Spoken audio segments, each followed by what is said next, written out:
Perfecto. Hola, buenos días a todos y todas. Hoy estamos acá, perdón. Muy buenos días. Es un honor darles la bienvenida al conversatorio sobre la opinión consultiva 33 de la Corte Interamericana de Derechos Humanos. Hoy haremos una reflexión profunda sobre el pilar que sostiene nuestras sociedades, que es la democracia. En un contexto regional de alta complejidad, la academia se convierte en un puente indispensable entre la teoría del derecho y la realidad de las instituciones. Este evento ha sido concebido como un espacio académico para analizar si la democracia puede y debe ser reconocida como un derecho humano autónomo.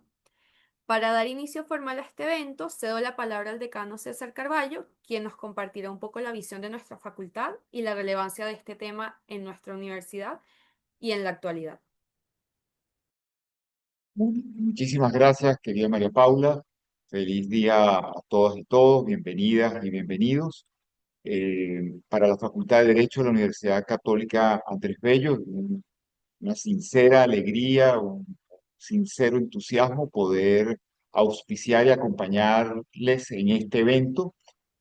como ha dicho María Paula, titulado Hacia la opinión consultiva 33, el derecho a la democracia en el sistema interamericano de derechos humanos. Esa alegría y ese entusiasmo tiene que ver con el hecho de que una actividad como esta refleja nítidamente lo que son los cinco ejes que orientan la, la actuación de la facultad. Me refiero a interactuar, internacionalizar, incidir, innovar e incluir. Este evento ha supuesto y supone en este momento la interacción entre el Instituto de Investigaciones Jurídicas, el Centro de Derechos Humanos y la representación estudiantil ante el Consejo de la Facultad de Derecho, pero además ensambla las miradas de cuatro juristas, eh, Mariana Romero, Roxana Cabrera y Rosely Díaz, quienes son ucavistas, quienes les doy un saludo muy afectuoso, y con ellas Solcide Pleviñano, que es egresada de la muy prestigiosa Universidad de Buenos Aires. También, Solcide, un saludo muy afectuoso y gracias por aceptar esta invitación.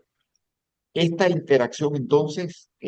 además tiene un impacto internacional, no solo por la presencia de Sol Siré, que nos acompaña desde la Argentina, sino por el propio tema.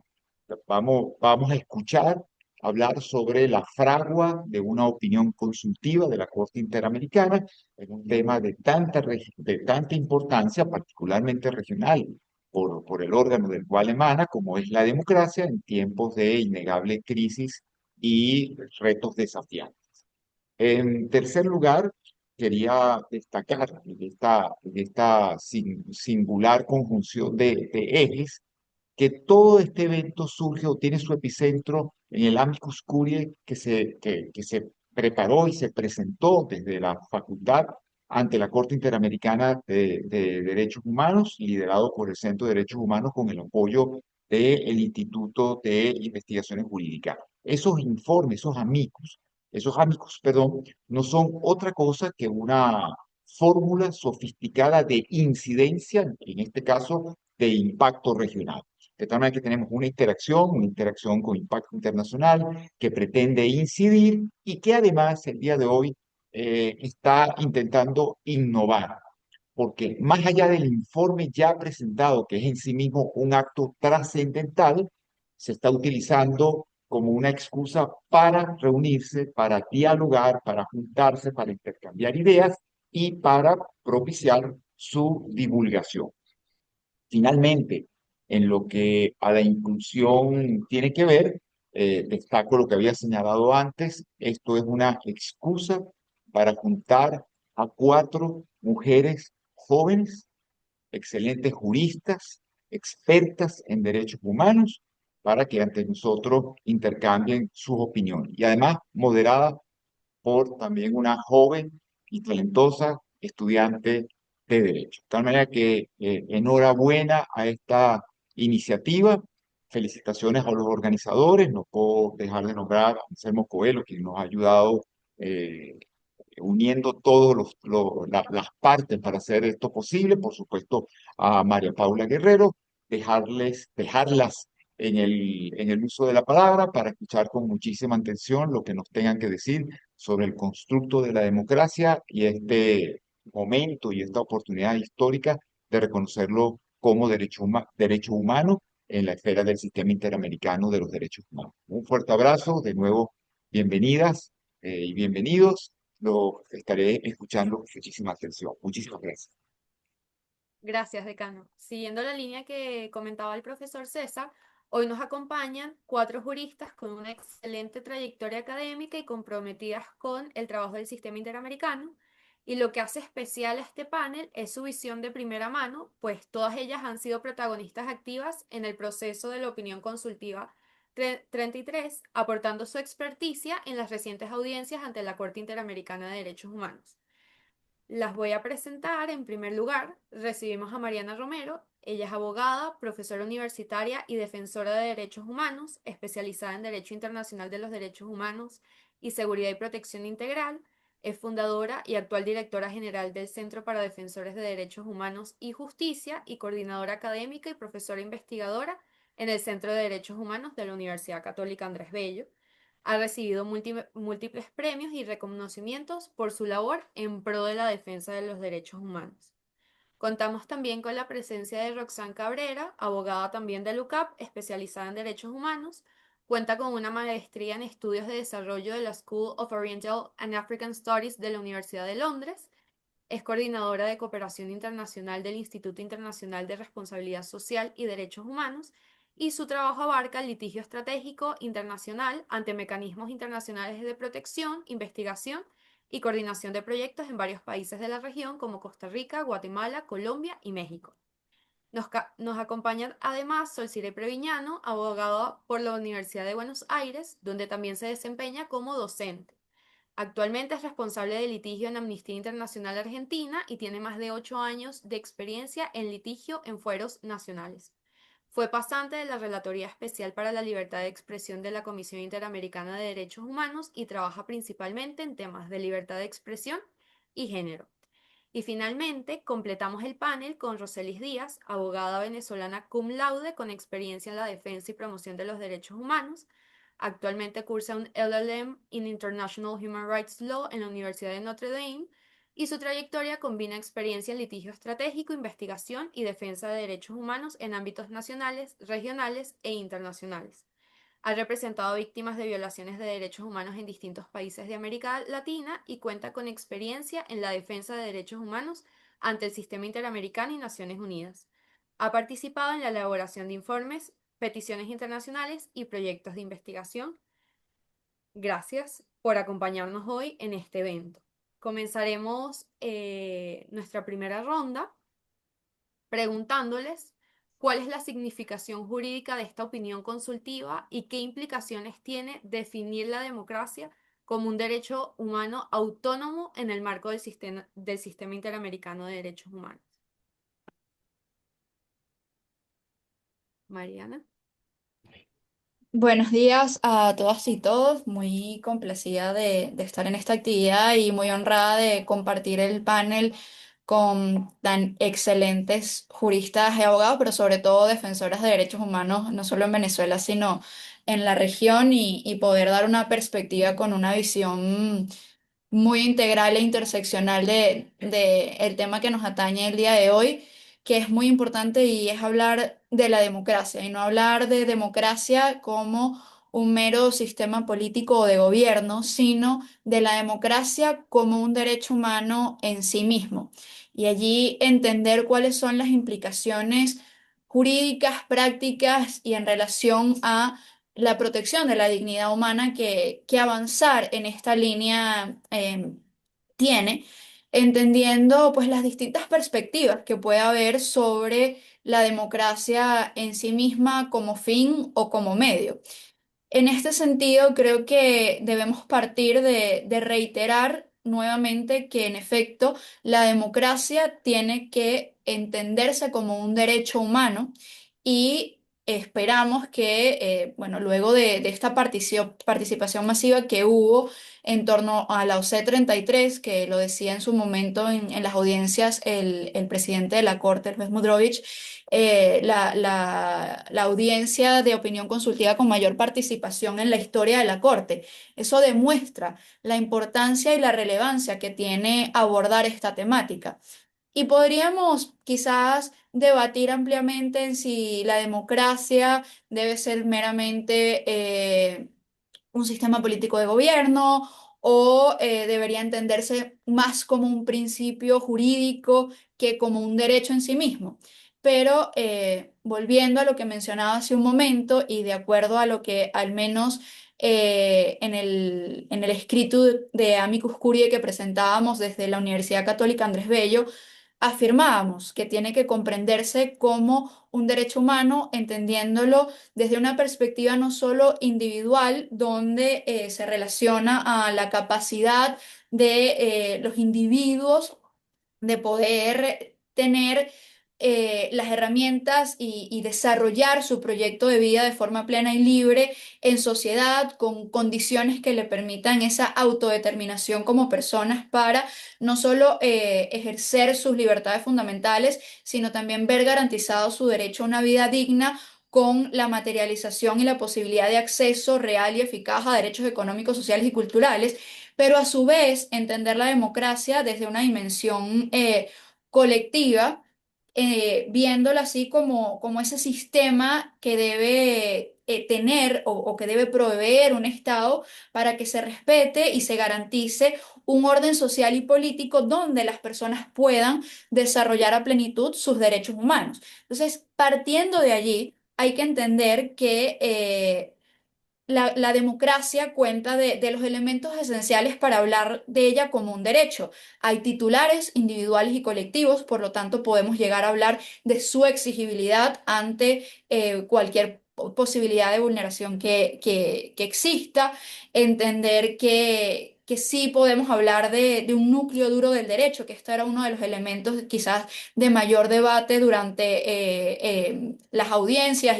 y de mayor interés de los jueces, porque no solo estamos hablando de la garantía de la soberanía popular para expresarse, para informarse, para manifestarse libremente, para defender derechos humanos libremente, sino también de la posibilidad de los individuos de vivir en función del bien común bajo principios de igualdad, de no discriminación, siendo una base central para poder garantizar el resto de los derechos humanos, entendiendo estos además como transversales entre sí y así establecer un marco donde las personas puedan, por una parte, contar con un espacio cívico robusto donde puedan desarrollar los derechos que antes mencionábamos, tanto civiles y políticos como derechos económicos, sociales y culturales, pero a su vez garantizar, por ejemplo, la protección de minorías, garantizar la accesibilidad a puestos de representación, garantizar y fortalecer los mecanismos institucionales, porque finalmente, si no contamos con una institucionalidad fortalecida, difícilmente vamos a poder garantizar y ver respetados los derechos humanos. Y allí es, para ir cerrando, donde creo que debemos centrarnos al entender que debe, y repito nuevamente, avanzarse hacia el reconocimiento de la democracia como un derecho humano en sí mismo, donde se establezcan responsabilidades y obligaciones claras para los estados justamente para eludir la posibilidad o minimizar las consecuencias que puede tener el desapego a una orientación democrática por parte de los estados, es decir, minimizar o establecer responsabilidades claras frente a cambios de sistema de gobierno hacia un corte autoritario o hacia un corte dictatorial, y por ello la importancia de ver a la democracia como derecho humano transversal y necesaria para el ejercicio de otros derechos donde las personas puedan desarrollar su proyecto de vida de forma plena, libre y segura, con posibilidad de exigibilidad frente a cualquier vulneración por parte de estados que incumplan con estos principios de un sistema de gobierno como separación de poderes, libertad de expresión, manifestación y acceso y garantía a derechos económicos, sociales y culturales. Cambio. Gracias, Mari, qué interesante. Continuamos con Roxanne. ¿Qué significación tiene esta opinión jurídica? Ok, muchísimas gracias nuevamente a todo el equipo que organizó el espacio. Muy bonito estar acá en un espacio de la universidad, aunque sea virtual. La verdad, gracias a todos por unirse, a todas las personas que están acá conectadas. Y bueno, aquí en mi intervención, igual de unos 5 minutos, yo creo que también es importante conversar como qué es lo que motiva esta solicitud de opinión consultiva, porque a nivel interamericano ya existe un reconocimiento de la centralidad de la democracia, su importancia. En el artículo 1 de la Carta Democrática se afirma que los pueblos de América tienen derecho a la democracia y sus gobiernos tienen la obligación de protegerla, de promoverla y defenderla. Y pues justamente la democracia es esencial para el desarrollo social, político y económico de los pueblos. Aquí lo que solicita la Procuraduría del Estado guatemalteco, porque recordemos que son los estados o la Comisión Interamericana quienes pueden solicitar opiniones consultivas a la Corte, la Procuraduría parte de la base de que la democracia no es solo un sistema político, sino que es un valor esencial del sistema interamericano y también es una condición indispensable para el pleno goce de los derechos humanos. Pero no está completamente reconocida en términos jurídicos concretos. Entonces, el Estado guatemalteco, que solicita la opinión, plantea todo este escenario regional en el que nos encontramos que está marcado por muchos retrocesos democráticos. Incluso en su mismo país, la Comisión Interamericana ha advertido que se ha instrumentalizado muchísimo el sistema de justicia para perseguir operadores de justicia, incidir en procesos electorales. Entonces, no es un debate meramente teórico, es una solicitud de respuesta a una realidad regional donde la democracia está siendo erosionada y con ella, pues, el ejercicio de los derechos humanos. Entonces se pide como claridad. Claridad de si la democracia se puede entender como un derecho protegido por la Convención o si debe seguir siendo abordada como un medio indispensable para garantizar otros derechos, o ambas cosas. También plantea como esa posibilidad de que puedan ser ambas cosas. ¿Qué pasa con eso? Que abre otras interrogantes, como si se reconoce como un derecho, ¿cuál es el alcance de su protección? Si se viola, ¿tendría efectos sobre otros derechos? ¿Cuáles son los estándares que tiene que adoptar un Estado para garantizar ese derecho a la democracia? ¿Quiénes serían los titulares de ese derecho? ¿Podremos hablar de que se ejerce de manera individual o colectiva? Si una sociedad o un pueblo se puede considerar víctima de la violación a un derecho a la democracia. Y justamente, pues si puede ser restringido o no. Sabemos que los derechos humanos se pueden restringir, pero hay unos criterios para hacerlo, de necesidad, legalidad, proporcionalidad. Entonces, en este caso, ¿qué restricciones serían compatibles con la Convención para un posible derecho a la democracia? Eh, sí cambia un poco el enfoque si se ve como un medio o como un sistema, porque qué medidas concretas debería tomar entonces los estados para promover y defender la democracia. Entonces, las preguntas, que parece un debate muy teórico, pues no sé, ya comentarán el resto de las panelistas. Cuando yo recién leí la solicitud de opinión consultiva, me parecía extremadamente extenso, amplio, pero justamente si tiene un nivel práctico las preguntas que plantea el Estado, porque ya se refleja en otros temas, en cómo el Estado, por ejemplo, está muy relacionado con el derecho a la democracia, cómo el Estado debe garantizar la paridad de género en candidaturas, debe el Estado incorporar la enseñanza de derechos humanos, qué estándares se tienen que aplicar para asegurar la independencia de órganos electorales, y también temas muy actuales como el impacto que hay de la desinformación, de discursos de odio o campañas en redes sociales que influyen en procesos electorales, pero también que atacan a defensores de derechos humanos, narrativas estigmatizantes en contra de personas defensoras. ¿Qué medidas deberían adoptar los estados para prevenir estos fenómenos sin afectar la libertad de expresión? Porque también pues chocan derechos ahí. Entonces sí se plantean interrogantes muy importantes sobre el funcionamiento democrático, el rol de los partidos políticos, la protección del pluralismo, si un sistema de partido único es o no compatible con la convención y cómo se llega a ese partido único también, a veces que está en todos los poderes públicos. Entonces hay un mapa completo de problemas no resueltos en torno a la democracia dentro del sistema interamericano. Y la opinión consultiva, pues, no solo serviría para aclarar conceptos, sino establecer estándares concretos que permitan a los estados responder a los procesos de erosión democrática que vemos en la región. De parte de mi organización, el Amicus que nosotros presentamos no tuvo tanto un aporte o una profundización jurídica, sino más bien contextual. Nosotros trabajamos pues en varios países de la región y vemos algunos patrones en esas medidas de regresión democrática y,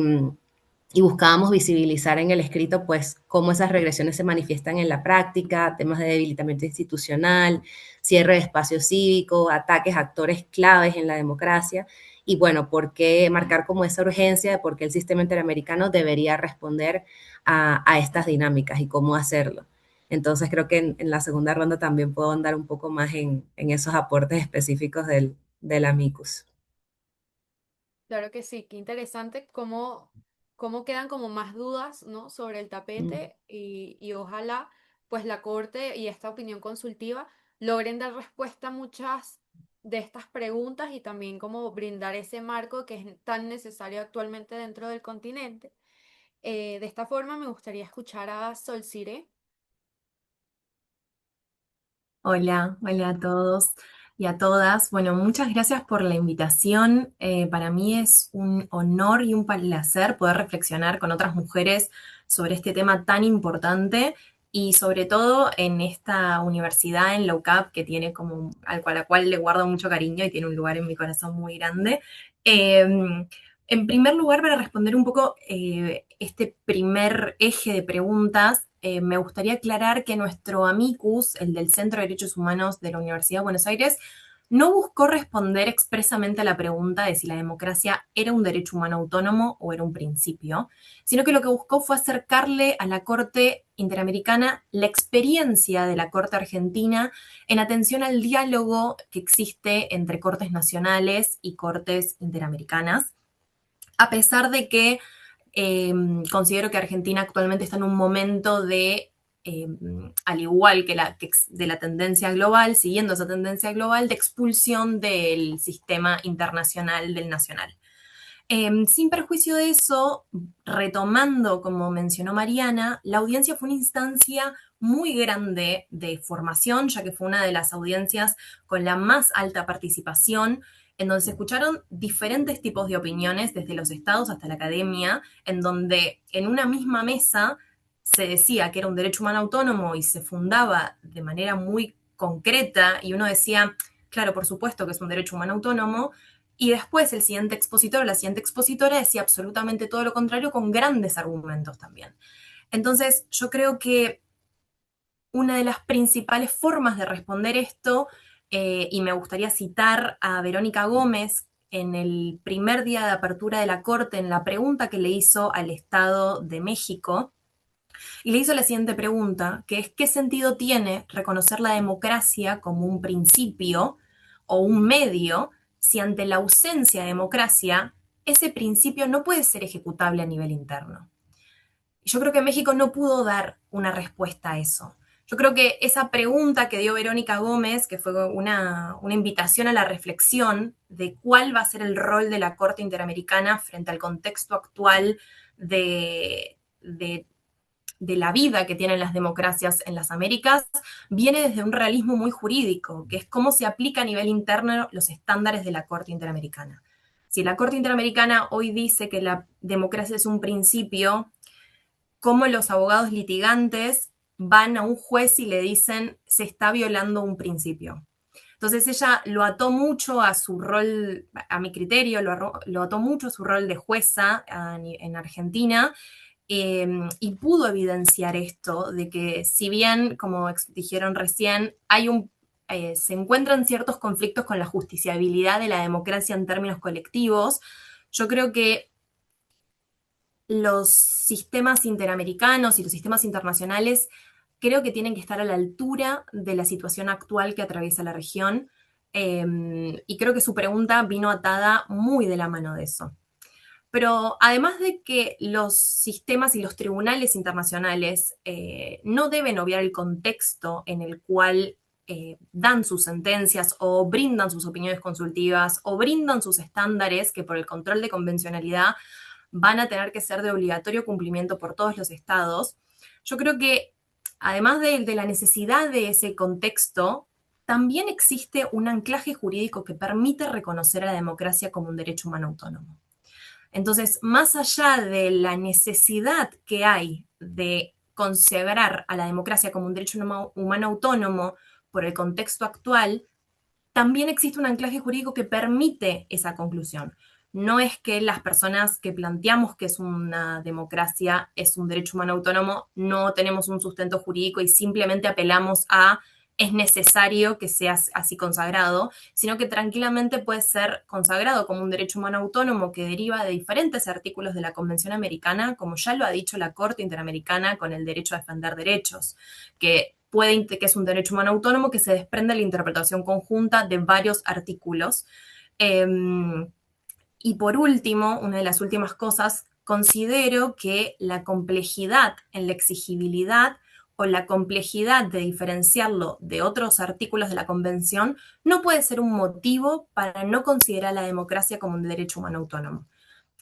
Doy la razón y doy la derecha en que quizás existen complejidades que fueron muy bien planteadas en la audiencia por los diferentes expositores, pero esas complejidades no pueden dar como resultado la desprotección de derechos, porque considero que consagrar la democracia como un principio,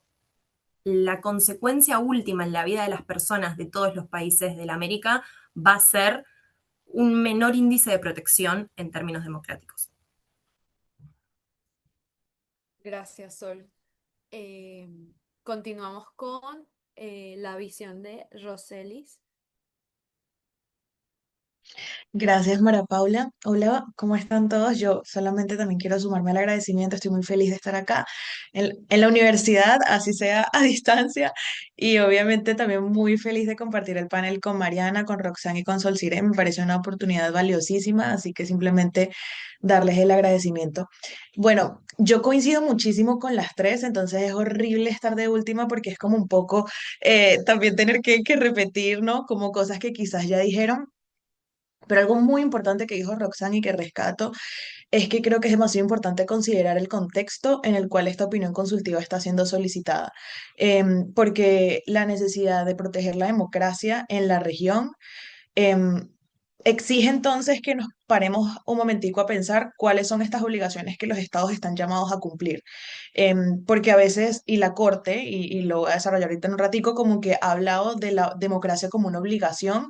pero entonces cuando empezamos a ver la democracia como una obligación, pero no hay claridad sobre qué obligaciones surgen entonces alrededor de la garantía de la democracia,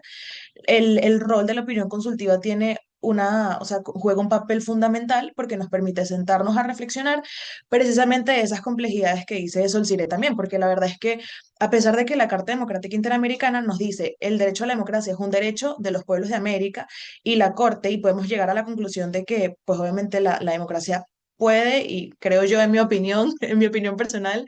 puede ser reconocida como un derecho autónomo a través de la interpretación conjunta, por ejemplo, el derecho a la libertad de expresión, del derecho a la asamblea, a la participación, de los derechos políticos, sí tiene ciertas complejidades en torno a su justiciabilidad y su dimensión individual y colectiva, como estas preguntas que surgían alrededor de la audiencia, ¿no? Pero yo sí creo que tener en consideración, porque, por ejemplo, nosotros que, bueno, la mayoría, aquí está Solcire, que es de Argentina, pero pues obviamente yo creo que esta solicitud de opinión consultiva tiene una significación muy importante para nosotros, los venezolanos, porque pues obviamente hemos visto cómo la erosión democrática en nuestro país viene desde hace más de 20 años. Pero lamentablemente, si echamos una miradita más amplia, vemos que no solamente esa realidad es de nosotros, sino que se está reflejando en un montón de países de América Latina. Entonces, muchas veces siento que nuestra experiencia sirve como el capaz y el peor caso posible, como para empezar a demostrar o a ponerle el ojo a esas circunstancias que requieren entonces como ver con lentes de alerta el contexto de la región. Entonces, simplemente como para recapitular y luego como quizás en la segunda parte profundizar más, la Corte ha dicho ya en el caso San Miguel Sosa contra Venezuela y en las opiniones consultivas 2620 y 2821 que el ejercicio o la garantía al ejercicio de la democracia es una obligación jurídica internacional.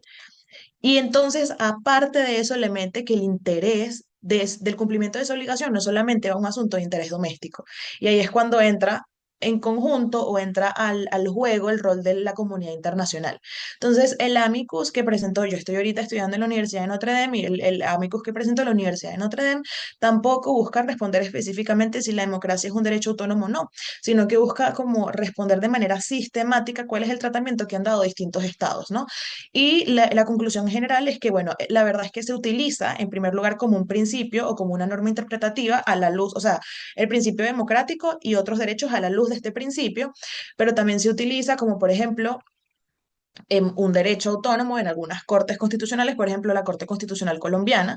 También se utiliza, por ejemplo, como uno de los requisitos para analizar el test de proporcionalidad frente a restricciones de derechos, ¿no? Por ejemplo, que sea una restricción legítima y necesaria dentro de una sociedad democrática. Entonces, hay distintas variaciones que distintas cortes nacionales y, sí, nacionales le han dado en la región, que quizás les servirá a la Corte como una herramienta para ver cuál es el tratamiento que se le ha dado. Pero lo que nosotros también hicimos, o intentamos no, hicimos en la audiencia, fue explicar precisamente o traer a colación como, ok, vamos a entonces a definir cuáles son estas obligaciones que surgen alrededor de la democracia y estas obligaciones de carácter colectivo que están a cargo de los estados. Y es más o menos que la Corte puede identificar a través de su función interpretativa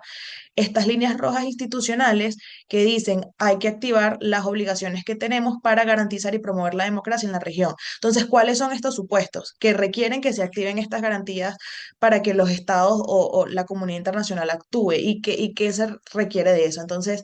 X, podemos profundizarlo más adelante, pero sí, esa es como mi respuesta general. Mil gracias, María Paula, por tu pregunta. No, gracias a ti, Roselis, y justo, bueno, pasamos a la segunda ronda, que la iniciará Roselis, aprovechando. Tomé nota de varias cosas que han ido hablando en esta primera ronda que me parecen súper interesantes, que hemos nombrado el tema de obligaciones, qué sucede con esas restricciones, bueno, atadas al artículo 27, por ejemplo, al artículo 27 de la Convención Americana, cuál es el papel del Estado, cuál es el papel de los ciudadanos, ¿no? En la región, pero bueno, mi pregunta para Roselis también tomando en cuenta lo que se discutió dentro de la audiencia, en este contexto de la opinión consultiva, ¿qué alcance debería tener la garantía colectiva del derecho a la democracia, ¿no? Y cómo debería la Corte entonces definir estas obligaciones de los estados y hasta dónde debe llegar la protección internacional para este derecho humano que se está discutiendo actualmente. Gracias, María Paula, por tu pregunta, porque precisamente era una de las cosas que abordábamos en la audiencia desde nuestra intervención. La Corte ha hablado de la noción de la garantía colectiva, especialmente a través de su función consultiva, y ha dicho que los estados tienen el deber y la obligación de preservar el sistema que ellos mismos han creado, ¿no? Entonces, nuestro planteamiento era que la democracia, precisamente al permear la Convención y el sistema interamericano, y debido al rol fundamental que la misma Corte le ha dado a través de su jurisprudencia, la democracia se encuentra entonces protegida bajo esta noción de garantía colectiva. ¿Y qué implica la garantía colectiva? Nada más estas obligaciones que tiene la comunidad internacional, es decir, una obligación interpartes de los estados que forman parte de la convención de salvaguardar tanto el efecto útil de la convención como el sistema de protección que ellos mismos han creado. Em,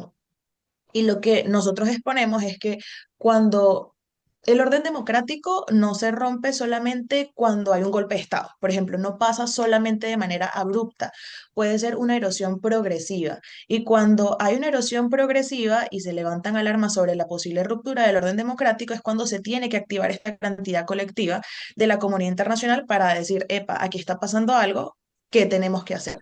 Entonces, nuestro argumento es principalmente identificar algunos ejemplos en donde la Corte pudiese dar unos lineamientos generales de cuándo se requiere esta activación de la garantía colectiva. Por ejemplo, la Corte ya lo ha hecho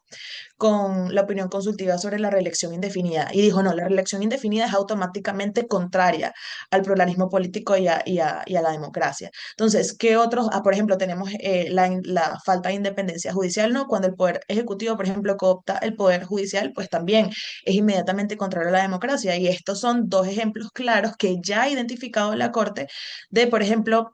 cuando existe una erosión que pudiese, aunque no lo ha dicho directamente, digamos que esta es una oportunidad muy valiosa, la opinión consultiva, para decir, estos ejemplos sirven para identificar cuándo se tiene que activar esta noción de garantía colectiva. Y nosotros le sumamos como algunos adicionales que la Corte pudiese tomar en consideración en su opinión consultiva, que es, por ejemplo, cuando los distintos órganos del poder público, debido a X razón, ya no cuentan con mecanismos de control para controlarse entre ellos. O, por ejemplo, cuando una persona, cuando una fracción política o cuando un grupo de personas o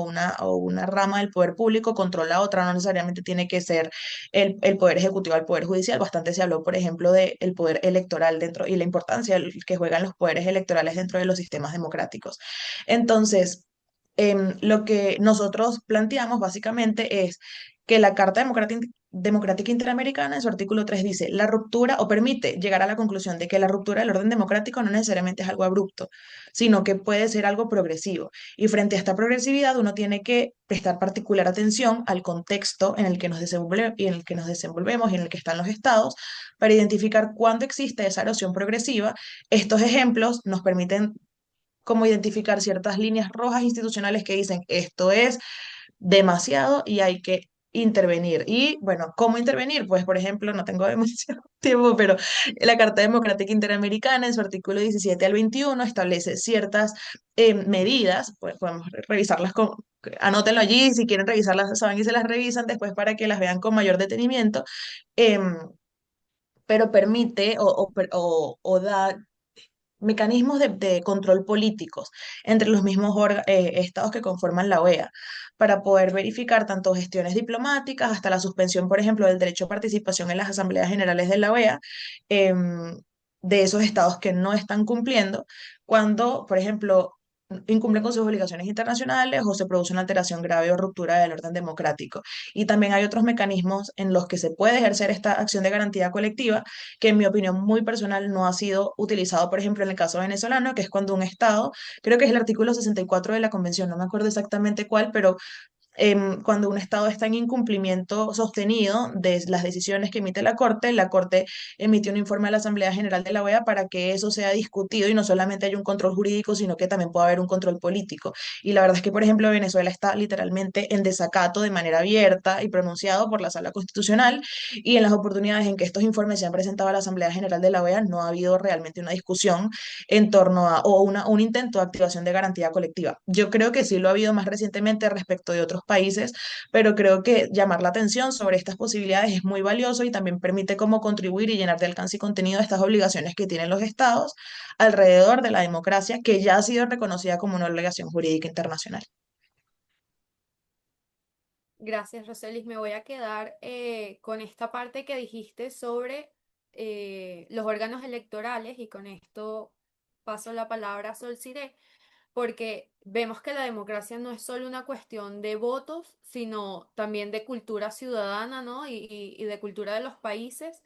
Y en la intervención que hizo Sol Siré en la audiencia, hubo o me pareció que hacías bastante hincapié en la educación en derechos humanos y la perspectiva de género, ¿no? Cómo estas actúan como factores dentro de este derecho humano a la democracia. Me encantaría que nos hablaras un poquito de esto y realmente la pregunta también está en si puede existir un derecho a la democracia si el propio sistema no garantiza la paridad y la formación crítica de los ciudadanos. Estaba anotando un poquito, punteo Sí, para tranquila, contestar. tranquila. Bueno, primero, muchas gracias por tu pregunta, María Paula, porque el tema de educación en derechos humanos como Argentina es un tema que me encanta hablar y conversar. Argentina lleva en 1983, con la vuelta de la democracia, la educación en derechos humanos de manera obligatoria fue un pilar para poder llevar adelante toda la transición democrática desde el último golpe militar en Argentina, que es uno de los a los que más historia y más daño y que aún seguimos en búsqueda de justicia le genera al pueblo argentino. Entonces, un poco el aporte de nuestro amicus, el tercer eje, fue cuál fue el rol de la educación en derechos humanos para poder asegurar esa transición democrática. Y uno de los pilares, o al menos de la experiencia argentina, como vos bien observaste y tu consideración es súper correcta, fue un pilar fundamental para lograr eso. Desde 1983 hasta la actualidad, Argentina ha llevado a cabo, ha sancionado leyes, ha llevado a cabo proyectos de formación, tiene como materia obligatoria la materia de derechos humanos en la carrera de abogacía de todas las universidades del país, tanto pública como privada. Además de eso, con la vuelta de la democracia también en la Facultad de Derecho automáticamente se creó el Centro de Derechos Humanos eh,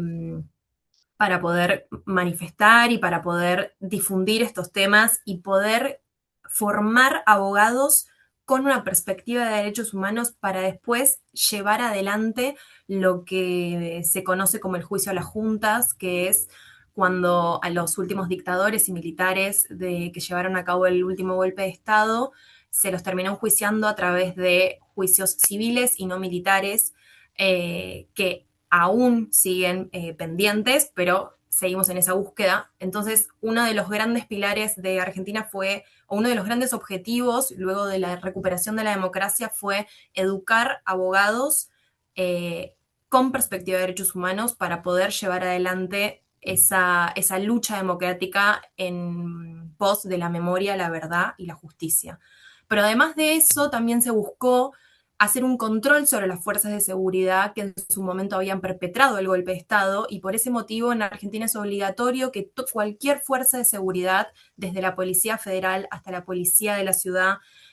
básicamente diferentes niveles hasta las fuerzas militares, reciban capacitación en derechos humanos, lo cual no asegura claramente que no violen los derechos humanos, pero al menos está legislativamente y en la norma está amparado.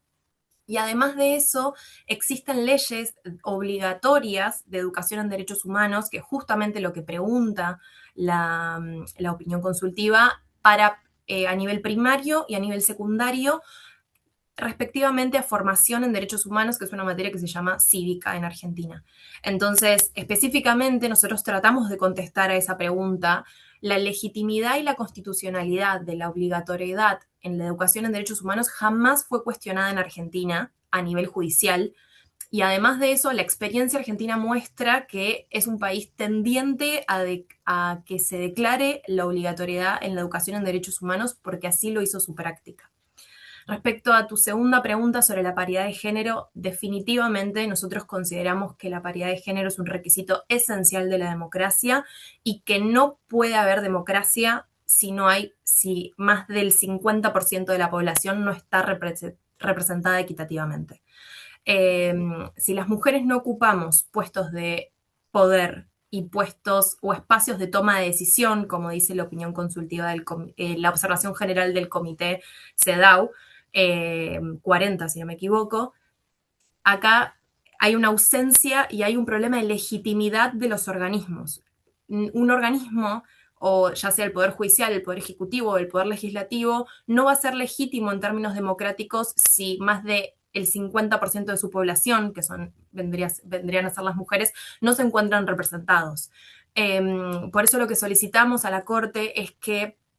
al igual como la Corte ya lo hizo al interpretar el artículo 19 de la Convención Americana sobre Derechos del Niño, que haga uso y que interprete el artículo 23 en relación con el artículo 24 a la luz de los estándares internacionales en materia de género y paridad de género. Y consideramos que esta es una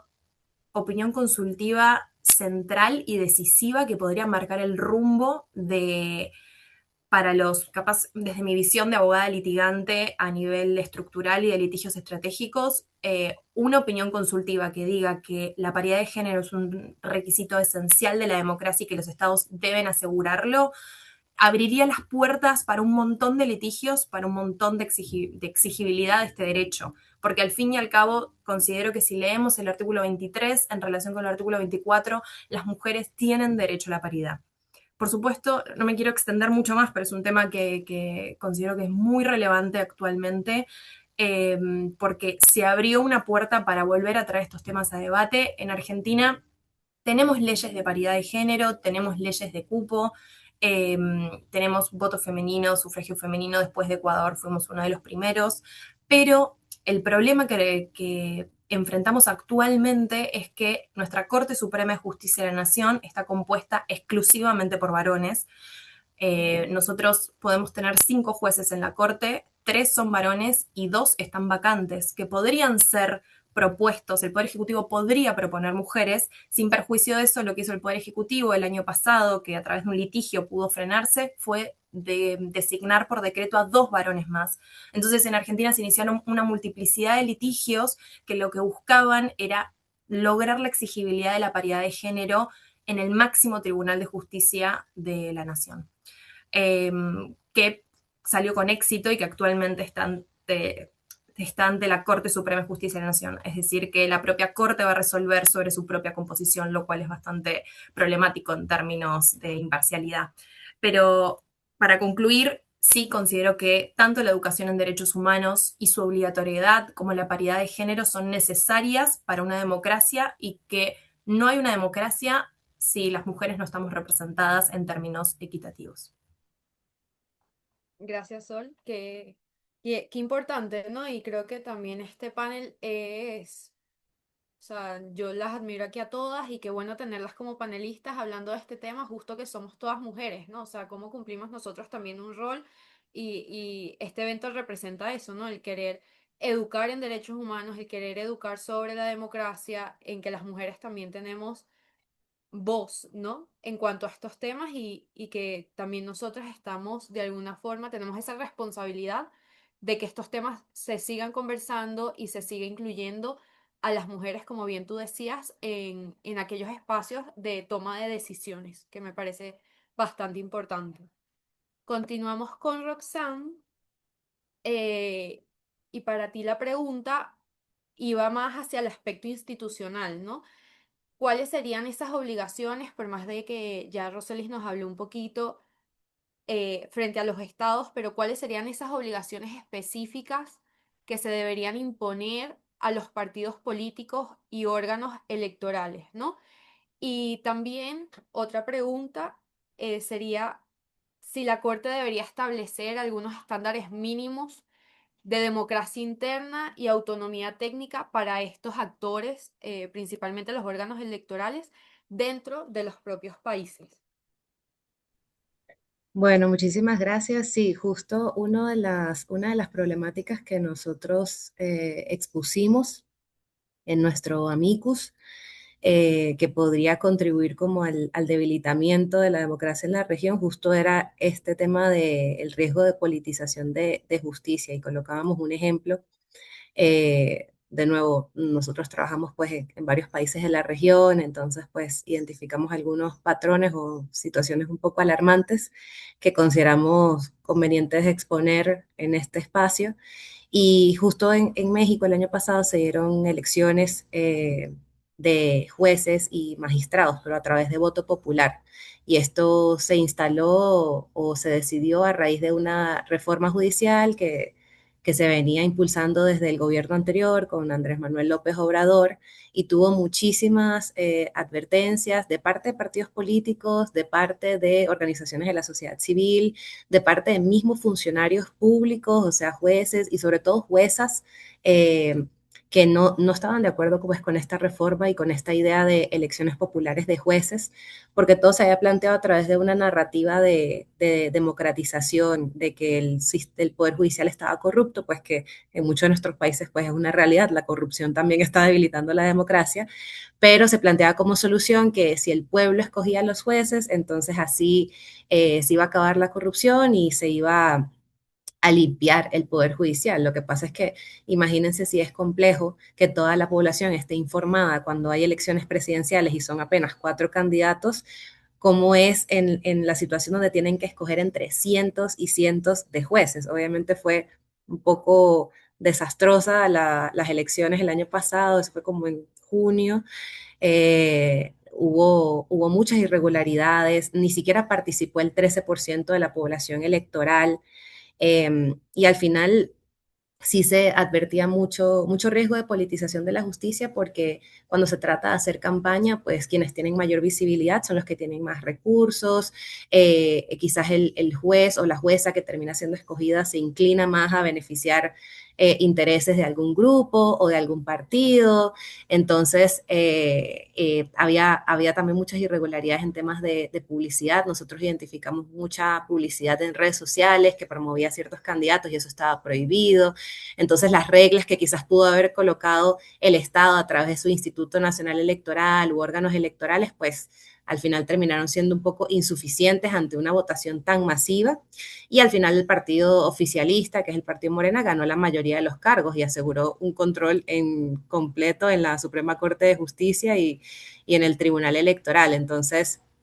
creo que ahí se puede quizás visualizar un poco estos riesgos a la democracia o obligaciones específicas que podría colocarse a instituciones o el rol que pueden tener también partidos políticos. Y eso se vincula también con el tema de desinformación o de campañas coordinadas en redes sociales. Como les decía, hubo muchas juezas activas que se opusieron a la reforma y recibieron una gran cantidad de mensajes de odio en redes sociales. Las mujeres estamos mucho más expuestas a recibir mensajes y ataques de violencia de género en línea, pues por el tema del anonimato, pues por insultos relacionados con estereotipos de género. Las mujeres en política y mujeres periodistas somos víctimas potenciales de este tipo de ataques y justo es más difícil para las mujeres denunciarlo, pues porque ya es complejo participar en espacios predominantemente masculinos, entonces por no verse débiles y así, muchas veces ni siquiera lo denuncian. Entonces también se podrían, si analizamos eh, cómo pueden los estados involucrarse un poco más en el tema de la desinformación o campañas coordinadas en redes sociales, pues ahí también podrían haber obligaciones específicas pues para los estados, no producir o amplificar esas campañas desde el aparato estatal, fomentar la alfabetización digital para identificar como fake news o estas mismas campañas coordinadas muchas veces por bots, o generar un mecanismo eficaz de respuesta frente a estas campañas de hostigamiento, ¿no? También mencionábamos como esos riesgos de instrumentalización del sistema de justicia, mucha destitución masiva de fiscales, persecución y criminalización a operadores de justicia o a periodistas también que denuncian actos de corrupción. Esto era algo que mencionábamos en nuestra intervención, que podría ser una oportunidad para que la Corte establezca la protección reforzada que debe haber para operadores de justicia y periodistas que denuncian actos de corrupción porque tienen un rol muy importante pues en la democracia. Entonces, esto también se puede visualizar o con obligaciones específicas como que se deroguen normas ambiguas que se usan para esta persecución o que se creen mecanismos rápidos contra estas acciones intimidatorias, capacitar igualmente a autoridades para prevenir este hostigamiento judicial, los mismos temas de educación en derechos humanos y entender el rol pues, de estos grupos que al final sí están en una situación de vulnerabilidad. Pero bueno, también podemos seguirlo abordando en la pregunta siguiente, no me quiero extender tanto. Gracias, Roxanne. Por último, tenemos a Mariana. La pregunta, Mari, que queríamos hacerte es, desde tu perspectiva, ¿cómo se articulan las dimensiones individuales y colectivas de este derecho? Que, bueno, las comentaste un poquito en tu primera intervención, y cómo se manifiesta o se ve el núcleo duro del derecho a la democracia dentro del amicus que se trabajó. Gracias, María Paula. Y creo que junto a estas preguntas que me hacías, voy a aprovechar también de enlazarlo con una pregunta que nos hace Juan Berríos aquí en el chat, porque está todo vinculado entre sí. Y Buenísimo. lo primero es que cuando hablamos de democracia, necesariamente tenemos que ver los dos enfoques. La perspectiva individual, como ya decía, relacionada a la capacidad de los individuos a poder desarrollar libremente su proyecto de vida y la convivencia, y allí lo combinamos con la dimensión colectiva y la convivencia en sociedad y cómo los estados tienen que eh, proveer o generar medidas y mecanismos para contar con un sistema que permita el desarrollo individual de las personas y que garantice la posibilidad del ejercicio de derechos humanos sin restricciones arbitrarias. Y esto está orientado justamente a ese núcleo duro y cómo la democracia requiere el establecimiento de medidas para evitar las desviaciones de poder entendiendo, porque parte de la discusión, sobre todo en las intervenciones de los estados o de algunas instituciones de los estados, estaba dada por la autodeterminación de los pueblos. Sin embargo, la autodeterminación de los pueblos no puede entenderse sin la autodeterminación individual o de los individuos en su desarrollo en sociedad. Entonces, allí vamos teniendo que hilar finamente estos elementos para entender, en primer lugar, que ese núcleo duro del derecho a la democracia se asocia, por una parte, al ejercicio de la soberanía popular para expresarse libremente, para informarse libremente, para exigir y para eh, también servir como contrapeso al poder y que el poder no se desvíe de forma tal que vulnere derechos humanos. Entonces, para que esto pueda ser efectivo, tenemos que contar, como decía, con un marco establecido, incluso bajo o más profundizado, de acuerdo a la propia convención, para definir con mayor claridad esas obligaciones que debe tener el Estado para primero, prevenir que puedan ocurrir estas desviaciones de poder, pero a su vez el establecimiento de medidas que permitan a los ciudadanos actuar cuando ese derecho humano a la democracia sea vulnerado. Y esto no es ajeno a mecanismos que ya existen. Es decir, acciones para la revocación de mandatos, por ejemplo, como los plebiscitos o los referéndum para hacer ese contrapeso al poder, las posibilidades de acción de la sociedad civil para incidencia, para monitoreo, para exigibilidad,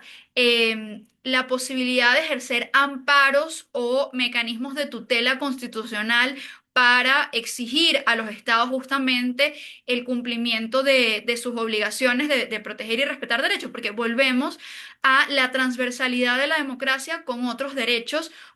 como la libertad de expresión, la asociación, la manifestación e incluso la transparencia y el acceso a la información y la posibilidad de rendición de cuentas. Entonces, allí vamos viendo que sí podemos establecer o que sí podría establecer la Corte Interamericana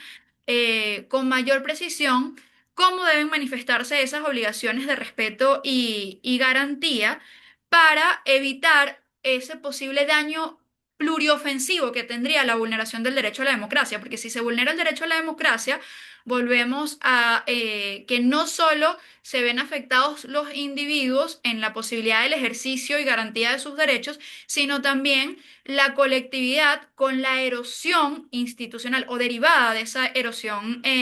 institucional que además tiene que verse con una perspectiva, como ya lo adelantaban Roxanne y Solciré, interseccional, y no solo con temas de paridad de género, sino esto lo hablábamos también, o se discutió también mucho durante las sesiones, la afectación a los distintos grupos minoritarios y cómo la democracia tiene que además contar con una perspectiva interseccional donde todas las minorías sean representadas en este sistema democrático y sus derechos puedan ser ejercidos de manera igualitaria y sin discriminación. Y en este sentido, se tienen que establecer medidas tanto de carácter legislativo, judicial e institucional que permitan, por una parte, prevenir la vulneración de los derechos que están estrechamente vinculados a la democracia, pero también permitir la posibilidad de gobernanza efectiva, con transparencia, de exigibilidad en términos de rendición de cuentas, de ejercer contrapesos y poder de activar mecanismos de revocatoria cuando esas figuras que ostentan el poder están cometiendo actos discrecionales o arbitrarios que se alejen del ejercicio a la democracia, y esto parte también por el establecimiento de unos mínimos que permitan la construcción de políticas públicas eficaces. Y esto está ligado también al mismo hecho de la universalización de los derechos humanos, donde el diálogo ya no es únicamente entre el control de la convencionalidad por parte de las cortes internas de un Estado. Y esto se ha ampliado y va mucho más allá, donde los propios Estados tienen que desarrollar mecanismos para que el derecho nacional amplíe el derecho internacional y los propios contenidos de la convención en ese mismo espíritu de la progresividad de los derechos. Entonces, en esto debe consistir el núcleo duro y la exigibilidad y la titularidad del derecho humano visto como un todo y no visto de forma separada. Gracias, Mariana. Con tu intervención terminamos la segunda ronda y le damos paso, bueno, a la tercera y última, con una pregunta que es para las cuatro. Comenzaremos con Roxanne, que sería que desde sus áreas de experticia, ¿cuáles serían los mayores retos que enfrenta la democracia hoy en día y cómo este reconocimiento formal por parte de la Corte podría ayudar a superar estos retos? Bueno, muchísimas gracias. Bueno, en primer lugar, el solo hecho de que la Corte esté abordando pues el debate es bastante relevante, más allá de cuál sea la conclusión, si existe o no un derecho autónomo a la democracia. Yo creo que todas las organizaciones pues que participamos y esperamos que se puedan precisar obligaciones concretas para los estados en estos contextos actuales de erosión. Y es que en esos principales retos que se abordaron desde muchísimos enfoques, es que justo ya la democracia no se debilita solo con un golpe de Estado, son cambios graduales, discursos de eficiencia institucional, narrativas de democratización que terminan debilitando la separación de poderes y que se usan las propias instituciones para controlar o limitar esos contrapesos y también perseguir a voces disidentes. Entonces, si la Corte reconoce pues un derecho a la democracia, sí, sí esperamos que pueda verse en obligaciones concretas. Creo que algo también importante que es importante, o sea, que es conveniente mencionar es justo esta problemática de cómo en varios países de la región, no solo Venezuela, lo vemos en Nicaragua, en El Salvador, se adoptan también medidas para restringir el espacio cívico. Yo creo que ese es uno de los mayores retos, porque se adoptan leyes, o sea, tiene una apariencia como de legalidad, pero estas leyes restringen el financiamiento internacional o imponen requisitos estigmatizantes a las organizaciones como registrarse como si fuesen agentes extranjeros. Y con estas medidas pues se cancela su funcionamiento. Esos son criterios sumamente ambiguos que afectan pues la labor de la sociedad civil y sobre todo de ONGs, personas activistas que son sumamente importantes en una sociedad democrática. Entonces ahí pues esperaría que la Corte pudiese hablar de alguna obligación de adecuación normativa para los estados que eliminen estos marcos legales que restrinjan indebidamente la libertad de asociación, pues porque obviamente está vinculado con otros derechos que están en la Convención, pero es el rol que tienen estas organizaciones y estas personas defensoras en la democracia lo que lo hace más urgente o quizás lo que implica la importancia de que se desgrane bien cómo estarían estas obligaciones de parte de los estados. Eh, entonces, es una obligación también de no restricción arbitraria o estigmatizante, eh, pues esto también basado en establecimientos y afirmaciones de parte de la Comisión de Venecia, que el mero hecho de recibir financiamiento extranjero no justifica como calificar una organización como agente extranjero y eso es algo estigmatizante que no resulta necesario en una sociedad democrática. También entender justo como el impacto que tiene la instrumentalización del sistema de justicia para perseguir a personas opositoras, periodistas, defensoras, porque eso tiene un impacto no solo a nivel individual, que obviamente es un gran desgaste, un riesgo a la integridad personal, sino que debilita también el tejido social y erosiona la rendición de cuentas. O sea, se está silenciando cada vez más a las personas que denuncian abusos de poder. Entonces, sí el Estado definitivamente tiene una obligación de más bien generar las condiciones para permitir el verdadero funcionamiento y ejercicio de derechos de personas tan importantes como son, como ya lo ha reconocido la Corte en toda su jurisprudencia y organismos internacionales, el rol tan importante pues que tienen personas defensoras de derechos humanos y activistas pues en toda la región. Entonces, siento como que el aporte que el sistema interamericano puede dar es que es que la idea de democracia como derecho quizás permitiría identificar estas democracias de fachadas, no, no solo evaluar si están los procedimientos formales, sino evaluar realmente si se dan las condiciones materiales o institucionales que hacen posible el pluralismo, la rendición de cuentas y el control del poder en realidad. Entonces, pues esperemos que la Corte pueda desarrollar un poco estas o dar un poco de claridad en este sentido. Claro, claro. Continuamos con Roselis. Cuéntanos un poco, bueno, cuáles serían estos desafíos actuales y cómo pudiera ayudar esta opinión consultiva a la región. Gracias, María Paula, por tu pregunta. Yo creo que los desafíos son muchísimos y son muchos precisamente por el contexto en el que nos encontramos actualmente y porque creo que a pesar de que compartimos muchas realidades en donde la democracia se va erosionando progresivamente, la verdad es que cada contexto tiene ciertas particularidades que hacen cada situación un poquito diferente. Entonces, a veces, o sea, los desafíos son muchísimos precisamente porque hay una pluralidad de realidades en Latinoamérica, pero que al final la conclusión es que tenemos entonces que buscar mecanismos para promover y para fortalecer la institucionalidad democrática dentro de la región. Em, y yo creo que las respuestas pueden ser múltiples, ¿no? Hay respuestas desde el empoderamiento a la sociedad civil de manera colectiva, el empoderamiento de cada ciudadano, por ejemplo, de cómo ejercer funciones públicas adecuadamente cuando formas parte de la estructura del Estado, pero también hay respuestas institucionales. Y yo creo que aquí especialmente la Corte juega un rol fundamental, porque es que no es solamente, a ver, si la Corte reconoce el derecho a la democracia o reconoce las obligaciones alrededor de la democracia pues está garantizando una protección mayor hacia las personas que están sujetas al sistema, ¿no? Pero yo creo que la Corte, una cosa de las que a mí más me gusta del sistema interamericano es promover los cambios estructurales dentro de la región, precisamente porque nosotros somos una región afectada de manera desproporcional por la pobreza, por la discriminación, por la violencia y por la forma en la que funciona el sistema, digamos que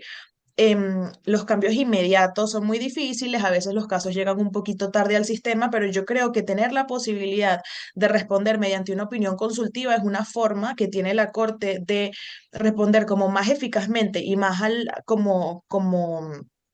sí, con un mejor timing a estas necesidades que nosotros estamos planteando y que son evidentes que existen en la región. Em, y que precisamente a través del establecimiento de estas obligaciones, tanto específicas para los estados dentro de sus propias instituciones y dentro de sus propios funcionamientos, como obligaciones generales a la comunidad internacional de qué hacer cuando el efecto útil de la convención está en riesgo o cuando el sistema interamericano no está cumpliendo el fin para el que fue previsto, permite precisamente como afrontar estos cambios estructurales y como irnos moldeando como región hacia una promoción como más homogénea de la democracia como en las Américas en general. Entonces, como para resumir, yo creo que los desafíos son muchos, creo que hay muchos desafíos que se tienen que responder dependiendo del contexto de cada país y que a veces las soluciones no vienen necesariamente de la Corte, sino que quizás pueden venir de la sociedad civil organizada o de un trabajo conjunto entre estados y sociedad civil, entre los ciudadanos, etcétera, pero yo sí creo que muchas respuestas institucionales y de protección en donde los estados se vean obligados a entender cuáles son sus obligaciones específicas y cuáles son sus obligaciones respecto a otros estados, va a ayudar mucho para, como para hacer una región como mucho más homogénea en términos de institucionalidad democrática. Y creo que precisamente, y sí, o sea, como entendiendo que a veces estos estándares no van a llegar sino en 10 años cuando llegue el caso por fin a la corte, esta oportunidad es maravillosa para que entonces se delineen estas líneas, valga la redundancia, institucionales, en donde los estados entiendan realmente cuáles son sus obligaciones y empiecen a actuar en consecuencia. Gracias, Roselis. Continuamos con Mariana y cerraríamos con Sol Sire. Gracias, María Paula. Sí, yo creo que estamos claros que los mismos desafíos que hay para la implementación o la potencial implementación de la OCE 33 son los que originan la necesidad de estar hablando de este tema, que es el incremento de los autoritarismos no solo en la región, sino en el mundo, y el aumento del cierre de los espacios cívicos y democráticos, no solo en el entorno físico, sino también en el entorno digital. Entonces, partiendo de eso, creo que se hace más necesario para poder afrontar estos retos que hay, el generar espacios para conversar sobre esta temática, el entender que no estaríamos hablando de acciones novedosas, sino de poder, como decía en mi intervención anterior, hacer uso de mecanismos de exigibilidad que ya existen más formalizados en relación a la obligatoriedad de respetar y garantizar la democracia. Esto en el entendido de que si bien la democracia ya existe, ya se concibe como tal, no solo en el sistema interamericano, sino en el sistema universal de protección de los derechos humanos, lo faltante está haciendo el establecer o las obligaciones de forma más específica. Y mientras esto no ocurra, los estados van a seguir teniendo un margen de discrecionalidad para el ejercicio de sus acciones desvirtuadas mediante el uso excesivo del poder o de la fuerza para la permanencia en estos puestos de poder. Y por eso vamos a seguir viendo la erosión de los sistemas institucionales, la erosión de la independencia de los poderes públicos. Entonces, repito, el enfoque tiene que estar orientado justamente a la demarcación de obligaciones de manera clara en el ámbito de respeto y garantía para que justamente si los estados erosionan la democracia, haya mecanismos para la exigibilidad, para la rendición de cuentas y algo que también se conversó durante las sesiones, se establezcan medidas de reparación orientadas a la no repetición. Y yo creo que esto se vincula también un poco con cómo se percibe el derecho a, a la verdad, que anteriormente pues no se tenía pues contemplado como un derecho en sí mismo, y los avances y justamente el desarrollo progresivo de los derechos humanos nos lleva a que hoy en día el derecho a la verdad se conciba como un derecho humano en sí mismo, también con una dimensión individual y colectiva, y esto no quiere decir que no haya habido desafíos y retos para que esto se viese así. Sin embargo, hoy en día las personas pueden exigir a los estados mediante mecanismos judiciales o mediante la exigencia para que se establezcan mecanismos legales que garanticen la verdad y que el derecho a la verdad sirva para evitar la repetición de hechos y que no haya olvido frente a violaciones graves de derechos humanos. Y esto se vincula mucho a su vez con el derecho, con la prohibición de la desaparición forzada. Entonces, la democracia tiene que apuntalar hacia ese mismo sentido y superar esos retos que, si bien existen, no quiere decir que no hayan ya establecidas ciertas bases o ciertos lineamientos que puedan permitir a la Corte Interamericana de Derechos Humanos generar basamentos y argumentos fácticos que permitan la materialización práctica de la protección del derecho a la democracia. Gracias, Mari. Finalizamos entonces con la intervención de Sol Siré. Bueno, ¿qué más agregar después de todo esto? Más que decir que coincido con todas. Y comienzo un poco retomando e hilando lo que dijeron Roseli sobre el concepto de la erosión progresiva. Creo que es algo que eso se reiteró mucho a lo largo de la audiencia, de que la falta de democracia no se caracteriza porque hay un golpe de Estado y hay un rompimiento de la democracia, sino que se va dando paso a paso y muy lentamente con un erosionamiento progresivo, por eso el término, y yo creo que eso es algo que está sucediendo actualmente en Argentina y también en la mayoría de los estados, y es algo que los propios jueces de la Corte Interamericana resaltaron a lo largo de la audiencia al momento de formular sus preguntas, de cómo esta opinión consultiva podría servir para frenar esos retrocesos, que son casi imperceptibles porque lamentablemente las sociedades se están acostumbrando y están normalizando ciertas prácticas. Al menos en Argentina, ya hace varios años hay una política muy grande de persecución a opositores, persecución a periodistas y por altos funcionarios, y eso quizás es lo característico, por altos funcionarios del gobierno que a través de las redes sociales o a través de demandas estratégicas en contra de la participación pública, demandan a opositores y a periodistas que van en contra del gobierno, eso ya hace varios años, y eso genera un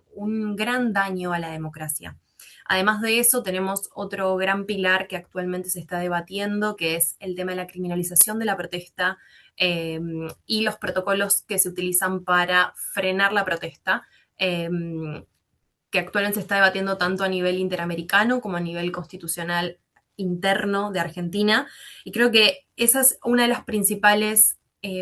problemáticas que tiene Argentina, que es eso, es erosionamiento progresivo y al menos desde el lugar que me toca a mí trabajar, podemos observar que las poblaciones se están acostumbrando a que esta es la nueva realidad. Y eso genera una dificultad después al momento de reclamar, porque si uno siente que no tiene más un derecho y normaliza insultos y ataques por parte de funcionarios públicos a través de redes sociales que tiene una amplia amplificación una gran amplificación de los insultos, eso termina legitimando la violencia hacia ciertos grupos y eso está totalmente, termina normalizando a la sociedad que eso es normal y puede derivar en ataques mucho más grandes y en un daño mucho más grande a la democracia. Entonces yo creo que la opinión consultiva lo que podría lograr, y ahí retomo a todas, a Roxana y a Mariana, de que puede proporcionar sistematización y claridad de cuáles son las obligaciones que tiene el Estado. Si bien la Corte ha tenido una gran jurisprudencia, tanto también con opinión consultiva como con sentencias, sobre cuál es la protección que merece las personas opositoras y los periodistas y cuál es lo que no tanto con protesta a nivel sentencia de corte, pero sí a nivel de ley, sistema interamericano y comisión interamericana, pero creo que lo que puede aportar esta corte es sistematización de cómo podemos, dentro de todas las diferencias y las problemáticas que tienen todos los estados, cuáles son las bases mínimas que hacen a la democracia y que si no tenemos, el pueblo puede ejecutar. Creo que es una herramienta tanto para los estados sobre claridad de cuáles son las obligaciones, herramientas para los abogados y abogadas que litigan a nivel interno y hacen el control de convencionalidad a través de los litigios estratégicos. Y por último, también es una herramienta para el pueblo para poder conocer cuáles son sus derechos y volver a poner en el centro del debate que es la democracia. Por supuesto que ahí hay un tema de cómo acercar los estándares de la Corte Interamericana y del sistema interamericano a una persona común y de pie, y yo creo que esa es una labor que tienen que hacer las organizaciones, de poder acercar y poder volver a poner en el eje la importancia que tiene el sistema interamericano en los actuales contextos de erosión progresiva de la democracia. Gracias, Solciré. Bueno, me parece que abarcamos muchos puntos y para finalizar, creo que pudiéramos resumir, bueno, primero, la importancia de este tema y cómo los diferentes estados y la organización civil le están pidiendo un poco a la Corte que se pronuncie en este tema por las dificultades que vemos en la región, ¿no? O sea, creo que las cuatro hablaron muchísimo de la importancia del contexto, de la pluralidad de situaciones que se viven en la región y eso, pienso yo, que supone también un reto para esta opinión consultiva en cuanto al trabajo que deberá hacer la Corte de abarcar, bueno, todos los enfoques que se han conversado, por ejemplo, en este panel, pero también me hace pensar en que esta opinión consultiva, pues será caracterizada según lo que trabaje la Corte, bueno, por su riqueza, ¿no? Pues como ya hemos mencionado, hablamos de muchísimas cosas, desde paridad de género hasta educación, hasta obligaciones de los estados, las obligaciones de la sociedad civil en un contexto donde, pues, como varias mencionaron, hay una restricción clara del espacio cívico. Hablamos incluso también de la institucionalización y cómo tal vez no caer en que esto sea un instrumento. Entonces, creo que lo que podemos esperar de la Corte, bueno, es una opinión consultiva bastante profunda y extensa, que ojalá sea un marco o un norte para nuestra región que se ha visto tan afectada. También me pareció súper interesante y lo veo desde mi visión como estudiante, que ya las democracias pues no se tumban solo con un golpe de Estado, sino desde acciones muy mínimas e incluso el papel que pueden tener las nuevas tecnologías como las redes sociales, los discursos de odio pueden también, bueno, quebrar un poco esa democracia y cómo es nuestra responsabilidad mantenerla y educar desde la ciudadanía hasta las instituciones. Con esto cerraríamos el panel de hoy, no sin antes, bueno, agradecer primero al decano César Carballo, al Instituto de Investigaciones Jurídicas, al Centro de Derechos Humanos. Yo también quiero agradecer, bueno, al profesor Anselmo Coelho em, por hacerles la invitación y unirnos a todas en este panel que me pareció, bueno, yo estoy personalmente encantada y creo que se puede sacar mucho fruto no solo de este evento, sino de esta próxima opinión consultiva y ojalá todos los que se hayan conectado, si quedan algunas preguntas, pues las abordaremos en otro evento, pero que hay demasiados enfoques y approaches que se pueden dar con esta opinión consultiva y que esto puede funcionar incluso para profesores en otras áreas, ¿no? Porque como bien ustedes mencionaban, es un tema transversal y troncal en nuestros contextos y precisamente en la academia. Agradecerles también a todas ustedes eh, por participar y nos veríamos en otra ocasión. Muchísimas gracias. Muchas gracias. Qué buen espacio. Gracias a ustedes. Un abrazo, gracias. Un abrazo. Gracias. Muchas gracias a todas.